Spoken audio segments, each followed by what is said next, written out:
All right, welcome back to the Few Show, everybody. My name is Bud. I am an account executive here at xfusion.io and co-host of the Few Show. I'm excited to be joined today by my guest, Miguel Linera. Miguel is the CEO and co-founder of Arex, a company with a vision to power the best real estate investments, leveraging data networking effects. Due to his work in applying technology for the real estate sector, he has been awarded and featured by institutions like Forbes, Colliers, Techstars, CBRE, and the European Commission. He's also actively involved as a speaker and networking and working closely with institutions like FIBREE, the Foundation for International Blockchain and Real Estate Expertise, as regional co-chair. Miguel, it's awesome to have you on the show. We have a lot to talk about today. You are more than just a real estate guy, so it's awesome to have you. Let's get into this thing. Thank you so much, bud. It's also a pleasure for me to be on the show. Awesome. Hey, we like I said, we have a lot to talk about, but we'll get right into Arex and what this is about, and then, like I said, we'll get into all the other stuff here in just a little bit. So go ahead and tell me and the viewers what Arex is about, and we'll spend the first few minutes on this. Yeah. So let's say we started Arex in the beginning with the vision to be able to digitize the transactions at the retail level. So basically, to be able to democratize the access to real estate investment.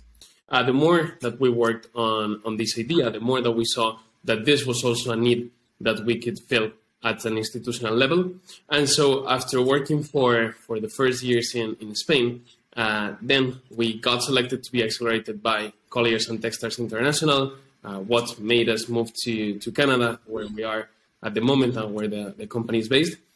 And basically, what we're doing right now is to focus on the institutional investors that need a better way to capture data, analyze that data, and extract smart insights from all this information that they capture. And then also, one of our biggest hypotheses is that the real estate industry and the market is going to be more connected than ever in the upcoming years. And so what we're trying to create or to generate is what you mentioned in the description, this data network effects. So basically how all the different players that participate or collaborate in different large transactions, how these people can share information so that everybody wins. While at this point it's more a matter of my biggest competitive advantage is what I have that you don't have. We're trying to reverse that so that basically all different parties are incentivized to cooperate. Nice. So you mentioned there you have products so that everybody wins, right? So on your website, you have two basic products, right? Simple Deals, Simple Properties. From what I can gather, tell me if I'm wrong, but from what I can gather, it seems to me Simple Deals is that more for people that are looking for real estate properties, and then Simple Properties is more for people that deal in selling properties. Is that correct? So is that what you're saying for everybody wins? Yeah, no. So at this moment, it's more focused on an institutional level, in the sense that the investment or the acceleration received from Colliers helped us start working with large institutions in the sector. So Simple Deals in the beginning was conceived as a collaborative solution to speed up the way in which large corporations did different kinds of processes, but related to transactions. So in my end, this could be the sale of a large office building. This could be a sale and leaseback. This could be a financing deal within a large bank. So, and during all those processes, it's not only the large broker that is connected or the consultant that is connected to the tool and using the tool as an end user, let's say, or as a primary user, but it's all the different parties that have to participate. So the seller, that normally it's also a large institution, the buyer, the lawyers, the auditors, where there's the case that there's auditors, whatever other kind of player that it's involved in the process. What we're doing is to simplify the collaboration between the different parts. So that's also a reason why it's called Simple Deals, to simplify the process and the collaboration in different deals. Okay. Then in the part of Simple Properties, what we this was a spin-off from the first product that was Simple Deals, and that's more for managing large portfolios. Our successful cases are in the space of the valuation and appraisals for large portfolios with large owners of real estate. But more and more, we're trying to also take this to residential and to other use cases. At this point, we also have one other platform that is not on the website that is called Simple Network, always around this simple concept, and that basically is for commercialization of real estate that is owned by banks at a retail level. This one is just used in Spain at the moment, but we know that there is the need in other countries. So if we find the right players, we'll definitely try to export this solution to other geographies. Nice. So after interviewing several founders and CEOs, I've come across, a general census, right, where people find a problem and they want to fix it. Is that what you did here? Like, did you try and get into real estate and say, man, this is just so messed up that we need to fix it? Is that why you created this? Or what made you create this solution to a problem? So the thing is that when we started this business, neither me or my co-founder had any experience in the sector. We met in London while working in an investment bank. And basically what we were seeing is that in the beginning, blockchain technology, concretely blockchain technology, could help to provide transparency and also to make more efficient how people could invest in the industry. I mean, many people discuss about this, but it's commonly or like widely known right now what is called tokenization.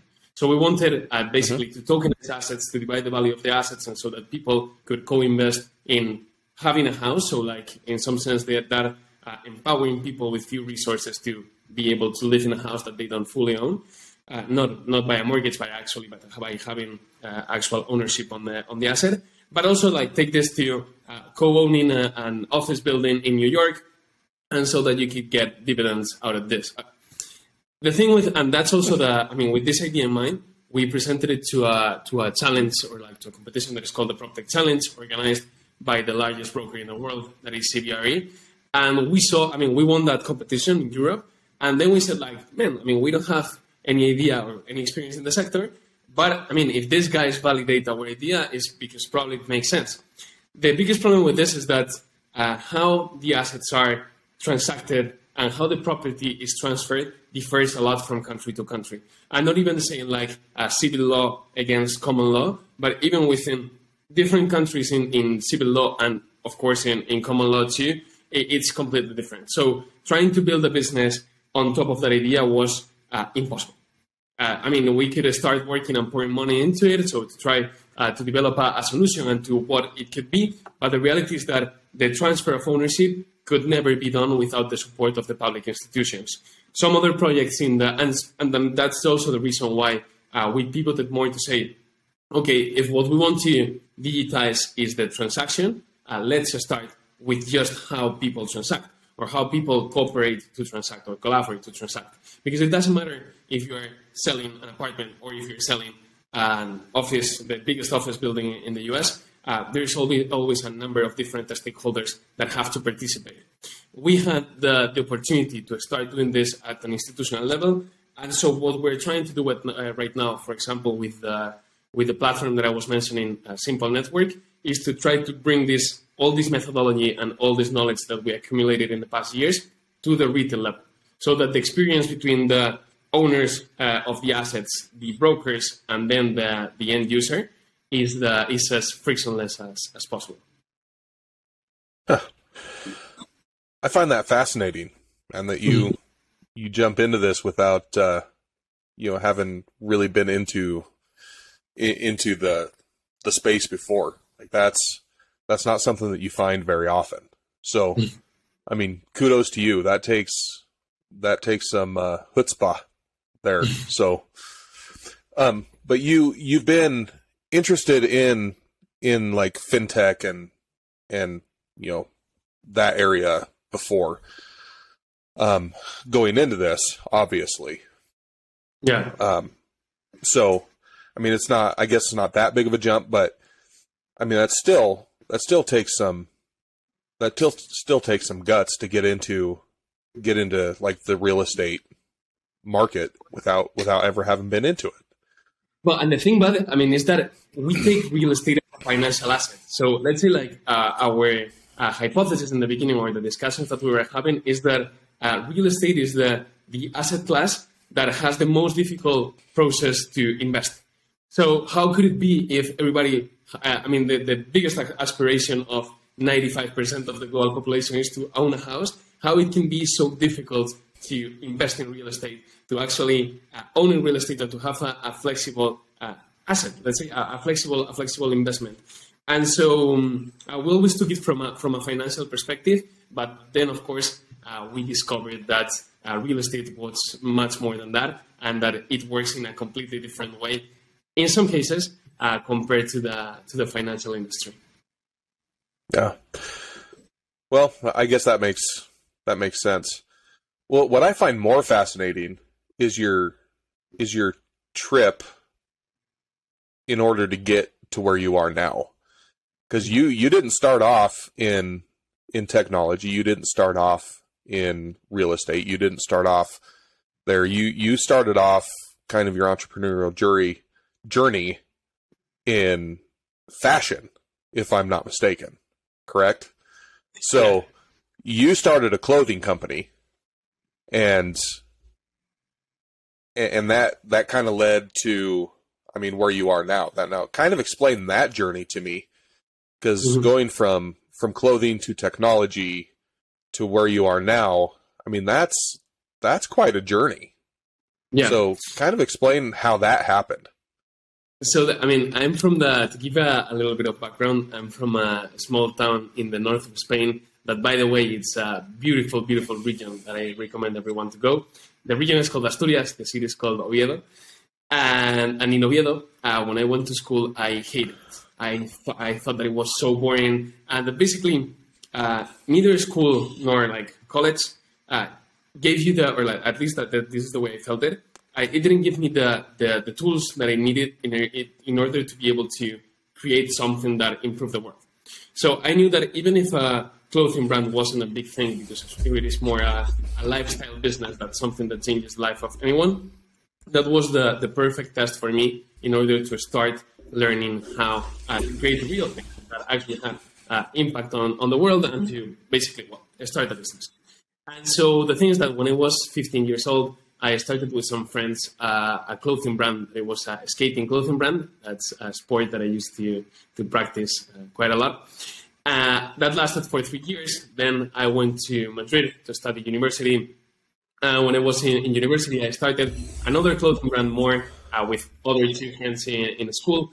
And that was more of a more serious project. So let's say like I learned the fundamentals while I was a teenager. Then when I was in college, I had the opportunity to do another clothing brand with more experienced people that were older than me. But in the end, I always felt that a lifestyle business is not what I wanted, because it was just, I wasn't changing things. And the second one is that it wasn't scalable enough. But the problem, of course, it was that I'm not a trained engineer. I studied law and business. That is a very common double degree here in Spain. But I was always interested in the scalability that technology could have.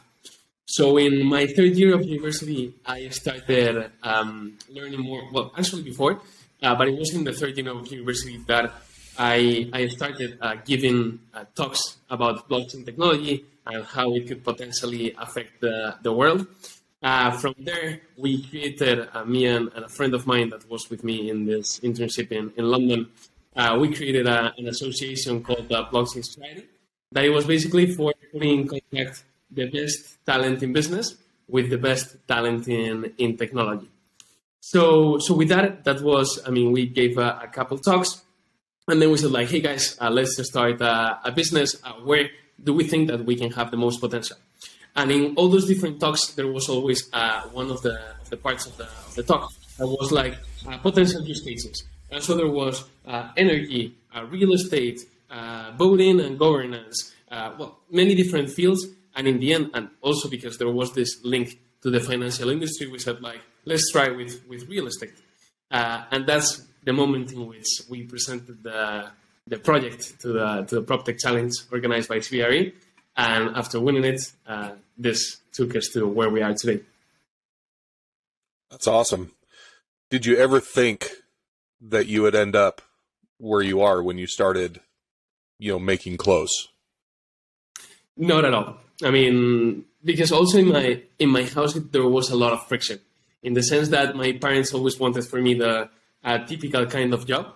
And when you study what I was saying right now that I did, this double degree in law and business, in Spain they say that the three possible ways: consulting, investment banking, or law firms. So I tried the three of them. I didn't like any of those. And the good luck for me is that I had the opportunity to study for some time in the United States. So I got exposed to how other people study in the States and how in different colleges in the States, they prepare the students in order to be able to, by the time that you leave university, that you are prepared and that you have the tools to start creating your own life. Even if many college graduates in the States decide to start working for a company, I think that the mentality and the way that people learn in the US is much more practical than what we do in Spain. So there was always this confrontation. And of course, when I decided to take the leap and start the business, I could never have imagined it 5 years ago. Yeah. What do they say now, your parents? Are they happy, or are they still, is there still confrontation? So my mom always says, because before starting the business, I worked for a very short time in a consulting firm. And my mom always says every time that we have some trouble, like, I wish you were in the consulting firm. But I think that in general, they are quite happy, because they see Good. That also in the long term is where I can give the most of my potential. Yeah.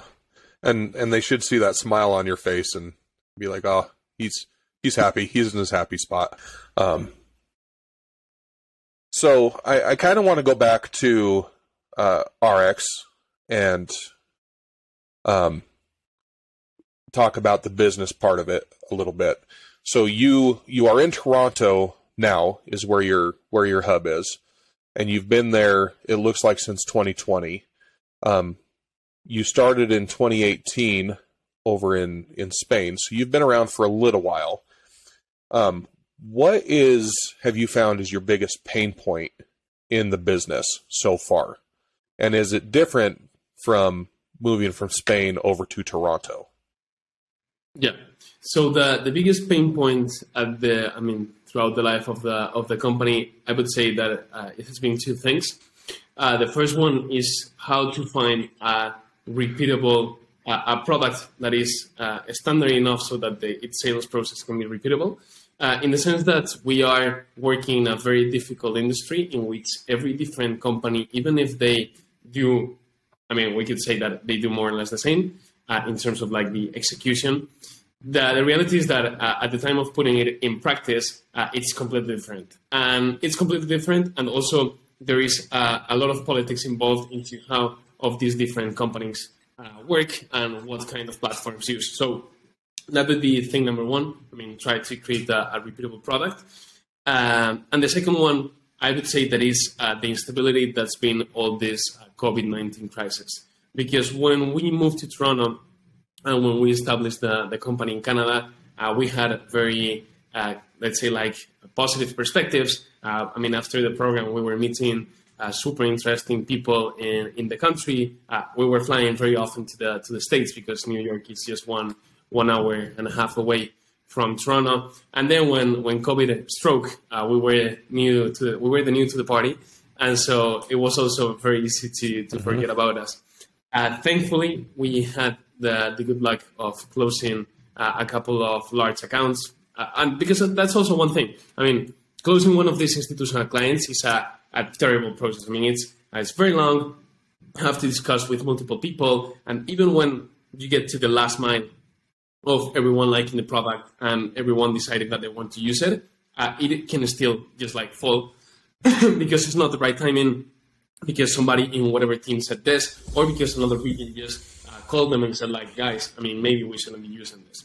So it's the sales process, the onboarding process, and everything related to the product creation is very difficult. But once you get to have satisfied customers and those referrals, real estate is an industry that I think, and at least from our experience so far, that appreciates that a lot. That actually, when you do the things well, I mean, people want to help you. So well, I mean, yeah. Apart from the instability that the pandemic caused, I would say that the rest has been. I mean, we're happy where we are right now after these years.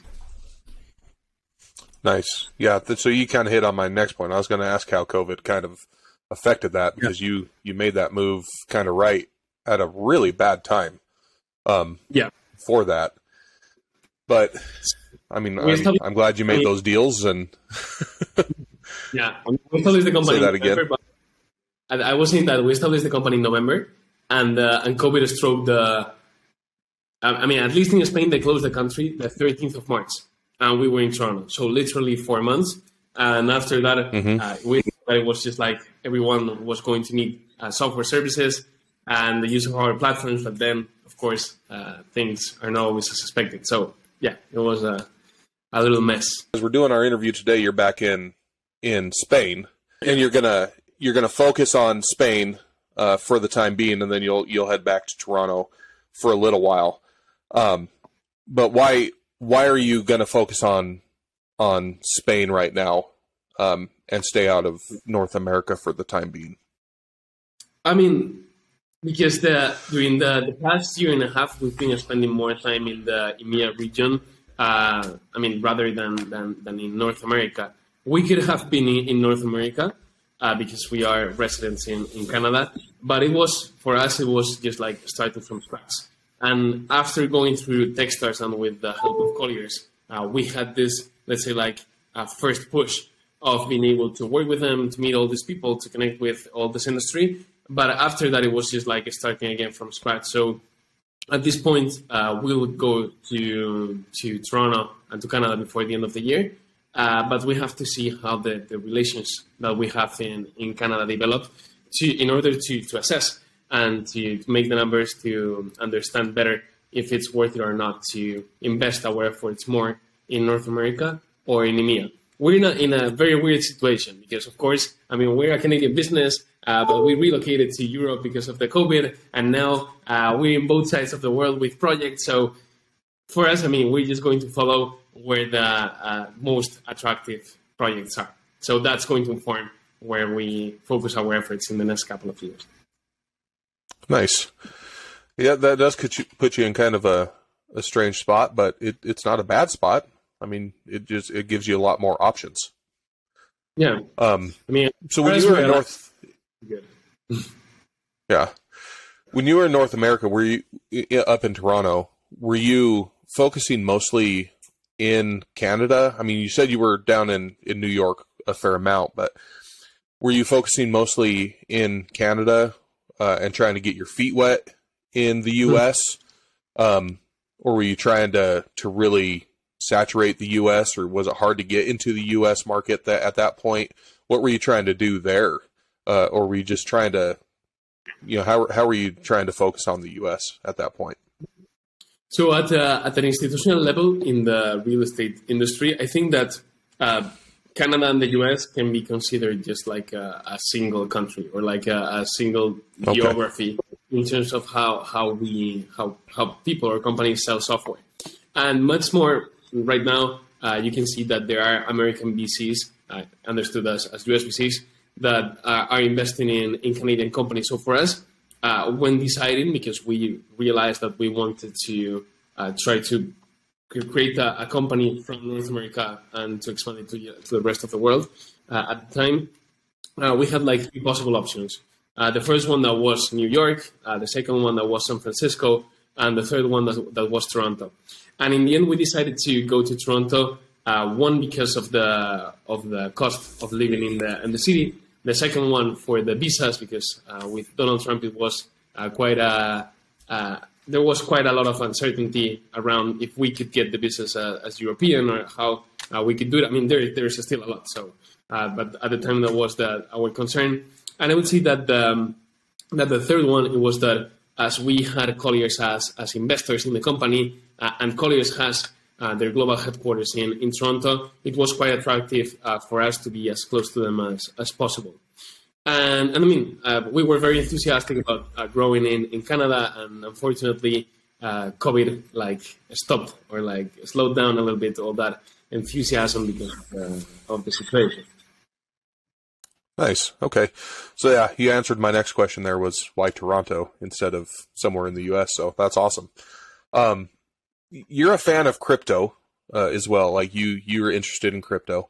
So I'm wondering how crypto kind of fits into this whole real estate thing going forward. I had a gentleman on this show who is a crypto guy, and he lives 100% on cryptocurrency, which just blew my mind.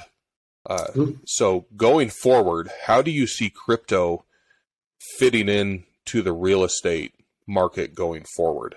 It's got to do it somehow, I would think. How do you see that all fitting in with Arex and just the real estate market heading forward? Yeah, so for the moment, I mean, in my case, I have it as two completely separate things. I mean, on one side, I'm a crypto investor, and in the other side, I run Arex. But let's say, at some point, I want to mix it more with blockchain technology rather than crypto. I know that there have been projects in the US and in different countries where crypto was just a means of payment, so that you could buy an apartment with Bitcoin, and then at the time of selling, it was just legally speaking, it wasn't that difficult. But I think that the big difference is going to be when companies and also large public institutions allow for the deployment of blockchain technology. Part of that economic empowerment that we discussed before, is very much related to blockchain, and how in countries where registries don't exist, how blockchain technology can help, one, create this registry, and second, provide this legal security to people that were, in some sense, isolated from how the legal and the protections of the country work. So, and apart from that, of course, that will open the door to the co-investment that I was mentioning before. So at a registry level, transparency level, and a financial level in terms of how these people access property and how they can co-invest or diversify their investments, I think that the blockchain technology is very, very interesting. At the crypto level, we'll see, because I'm sure that there will be many different projects from communities, like large condos in Toronto, for example, that during the winter you just live in your condo. Maybe there's a coin that is developed by a developer that has 18 condos in the country or in the city. You can just spend the condo coin in the different bars in the city, or that each of the different buildings has, or you can go to different gyms. But I think that's going to be more a matter of the community. Blockchain, I think, is as the proper technology, what I think has the most potential in the real estate industry, both for developed but also for undeveloped countries. Nice. Yeah, I'm brand new to this whole technology thing. This is my first job in anything technology, and I'm really kicking myself for not getting into crypto, anything, or blockchain, anything before this. I'm just learning about it, and I'm like, dang it. I wish I would have learned about this several years ago and gotten into this. But oh well, better late than never, I guess. Some of the things that you find interesting and is really kind of shaped the way that you do things is talking about the nature of taking risks. And you've done that in the way that you've started businesses and just kind of the way that you've lived your life. Let's talk about that a little bit, and why is taking risks important to you? I think that I consider myself a quite impulsive person, and little by little, that's something. And as every trait in the character of a person, I think that's something that you can teach. And part of that was, or part of this learning process was understanding better my risks, because I know a lot of very brave people that they are so brave that they can be even defined as crazy. And that is not just like not caring about the risk, but that's in many cases being an idiot. And so when I discuss with many different people and they say like, oh, but you had this opportunity within this company, and you could have done this and that, or you could be making more money. I always try to show them, or like portray the analysis that I've done in my life related to the risks, because it's not just a matter of what I'm doing today, but it's also a matter of what I'm doing today that will help me get where I want to get tomorrow. Even if it's a little tangled, that explanation. But for me, it's very important not only to live it in my own life, but also to share it with the people with whom I expect to work, and also my partners. I think that more or less you always end up having friends, and the people that is very close to you normally have similar tolerance to risk, or at least they fully understand why you take risks and the way that you take them. Nice. So let's talk about your partners just a little bit. So you have, if I remember right, you have 3 partners, correct? 2. Or 2. Do you have 2 partners? You had 3, and now you have 2. So how long have you known these guys, and they understand the risks that you take, and they trust you? And how different are they than you? Mm-hmm. Or how similar? So my 2 partners, one, it was the guy that I used to work with in London. So I know him for 6 years now. And the other one, I know him since I was like 14 years old. He is from Miguel. And so I would say that one, so we are a very cool balance, because one is super conservative. So I always say, like, I push him to do things that he wouldn't do otherwise, and he stops me from doing things that I would do without thinking, or at least he makes me think twice. And then there is the part of the other guy that is called Ignacio. That Ignacio just like is even more impulsive than me, but he goes to places where I wouldn't go. In the sense, like that would cover like the whole spectrum of exploring as much as you can and being as analytic as you can within what you have right now on the table. And I would be like a little bit in the middle of all this, let's say, like combination or mix. So I think that we're complementary. And in terms of like the partners itself, I think it's very important how you choose your partners. I've had a couple of ugly moments throughout my venture and startup life with people that were my friends.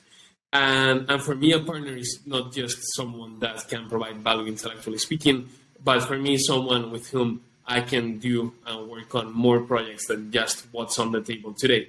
So it's someone that I conceive and I think of as people that I could be working with them in 5, 10, 15 years. In some sense, it's like having a sentimental relationship with, I always say it to my girlfriend, like it's like having a corporate or like a business girlfriend, in which you have to trust this person blindly, you have to know them very well, and you have to want to be with them for the next decade at least.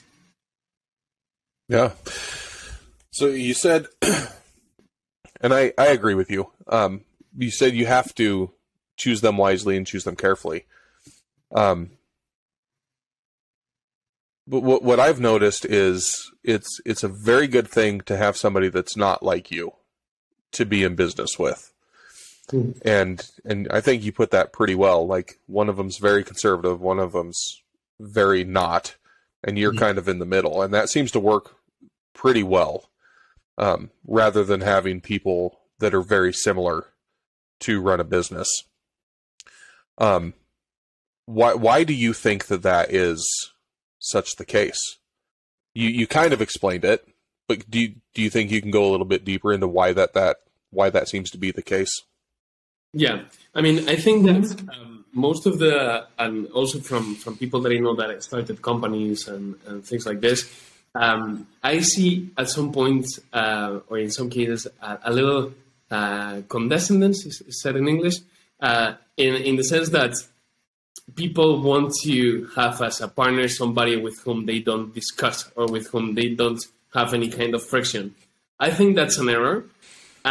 Because it's not a matter of friction, it's a matter of one, having common incentives, or let's rowing in the same direction.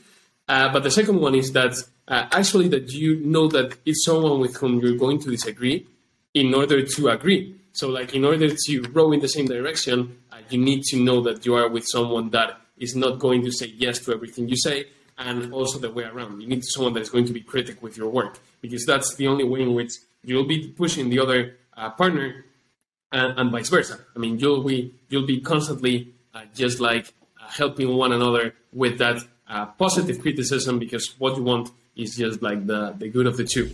So that's the reason why I think that the profiles have to be different. Of course, you have to be comfortable with your partners, but I think that people don't have to avoid the friction. They actually have to find and look for the positive friction that having someone different provides.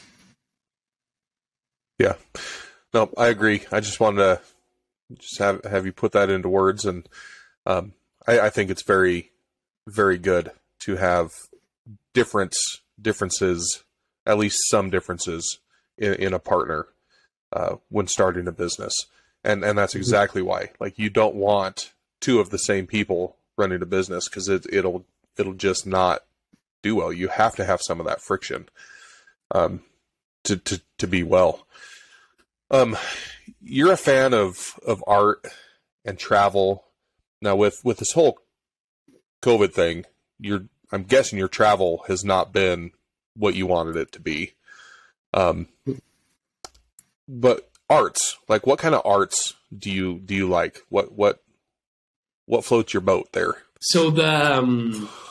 Well, I mean, talking first about travel, the thing is that in Spain we have been able to do a lot of travel, and I'm very happy because I've discovered many different parts of Spain that were known to me, and that it was just fascinating, because I mean, since I was a little child, I have the opportunity of traveling around the world, and so I never really got interested in discovering, in the case, a small village in the north of Madrid. But now that there was the only possibility, I was the most incentivized guy to just say, okay, let's do this tour around these 5 villages. That there's this place that they have awesome food. There's this place that they do all this artisan stuff.